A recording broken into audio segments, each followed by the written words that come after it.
Good morning, dear students. It's almost at the verge of finishing S block elements. Ninth lecture.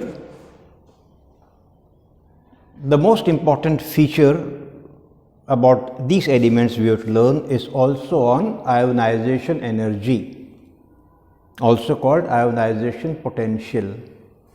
होता क्या है ये? 1 mole gaseous state, you take that particular atom and supply energy so that the outermost electron, which is most loosely held electron, is ejected. It happens in metals, and we get 1 mole gaseous ion which is monovalent. एक electron गया monovalent. ये जो energy हमने यहाँ absorb करवाई है, that is known as ionisation energy और ionisation potential. Its unit could be joule per mole और kilo joule per mole. Example, take 1 mole sodium gaseous atom, 23 gram 23 gram sodium in gaseous state and supply heat or energy so that the most loosely held electron, जो सबसे दूर वाला है nucleus से, ejected and we are converted to sodium ion 1 mole in gaseous state. Sodium atom electronic configuration 2, 8 and 1. This is most loosely held electron जो बहुत दूर है हमसे न्यूक्लियस से, ejected, and sodium ion has electronic configuration 2,8. और 2,8 किसका होता है याद है ना आपको? नियॉन का. मतलब हम काफ़ी स्टेबल हो गए हैं अब. We have achieved noble character. अब इस आयन को फिर आप हीट देंगे ये सोचकर कि अब ये इलेक्ट्रॉन और दे दे आपको, तो संभव नहीं है, because it is already very stable. So you can not convert sodium 1 plus ion into sodium 2 plus ion. It is not viable. ये पॉसिबल नहीं है.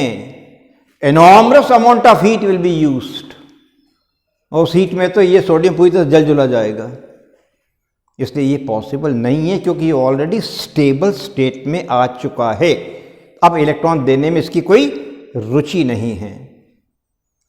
ये हमने सोडियम के बारे में सीखा. अब सोडियम के बाद में एलिमेंट आता है सेकंड ग्रुप में, वो है मैग्नीशियम.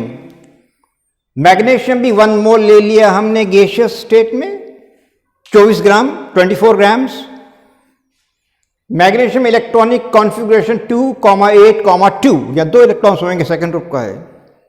और ये वैलेंसी इलेक्ट्रॉन से बाहर के इलेक्ट्रॉन हैं. They can be ejected, they are away from the nucleus. Again we apply heat, and when you give this heat to 1 mole magnesium gaseous atom 24 gram, then पहला electron निकल के आया, you get 1 charge, but still you are 2,8,1. एक electron निकला है, and this is not stable structure. तो अब यहाँ 8 इलेक्ट्रॉन्स होना चाहिए, ऑक्टेट कंप्लीट होना चाहिए. तो फिर हम इलेक्ट्रॉन को, इस आयन को हीट देते हैं इलेक्ट्रॉन हटाने के लिए, इस इलेक्ट्रॉन को हटाने के लिए, और ये इलेक्ट्रॉन हट जाता है. अब हम बन जाते हैं Mg2 पॉजिटिव गैसियस स्टेट में, एंड नाउ वी आर 2,8. अब हम वापस ऐसे हो गए हैं, मतलब नोबल गैस जैसे हो गए हैं. This most stable. This energy is called first ionisation energy, and this is called second ionisation energy. ये वायबल थी क्योंकि हमें यहां पहुंचना था. ये वायबल नहीं है तो दूसरे इलेक्ट्रॉन नहीं निकलेगा. तो हमें देखना है have we attained stable structure और नॉट. अटेन होने के बाद में देना बंद, नहीं तो we can go on giving as first second, aluminium case में थर्ड भी हो जाएगी, वहां 3 इलेक्ट्रॉन्स होते हैं। रिएक्शन इन एलिमेंट्स के हमने पढ़े हैं, ऑक्सीजन के साथ, हाइड्रोजन के साथ, पानी के साथ और हेलोजन के साथ। सोडियम पढ़ाया था, पोटेशियम पढ़ाया था। सेकंड ग्रुप में मैग्नीशियम मान लेते हैं।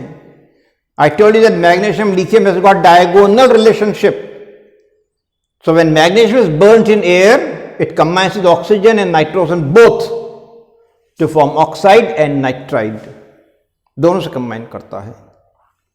कैल्शियम दूसरा एलिमेंट पकड़ लेते हैं, combines with hydrogen to form calcium hydride, in which I told you that hydrogen is negatively charged. तीसरा एलिमेंट पकड़ लेते हैं पानी के साथ। Barium combines with water easily because barium नीचे आता है, ज्यादा रिएक्टिव है, to form बेरियम हाइड्रोक्साइड और हाइड्रोजन निकल जाता है। And barium hydroxide is alkali, नीचे जाते जाते एल्कलाइन कैरेक्टर बढ़ता है। मैंने कल कहा था लिथियम हाइड्रोक्साइड कम होता है, आखिरी वाला सबसे स्ट्रांग होगा। इसी प्रकार से जब बेरियम और मैग्नीशियम की तुलना करें, ऊपर वाले और नीचे वाले की, तो मैग्नीशियम से क्लोरीन को कंबाइन करें गर्म करके, मैग्नीशियम क्लोराइड बनेगा, बेरियम का बेरियम क्लोराइड बनेगा। As we go down the ionic character increases. तो ये ज्यादा आयनिक सॉल्ट है, ये कम आयनिक सॉल्ट है। दूसरे शब्दों में ये ज्यादा कोवेलेंट है, ये कम कोवेलेंट है। This completes your entire syllabus. Maybe in one more lecture I will revise the entire portion. God bless you.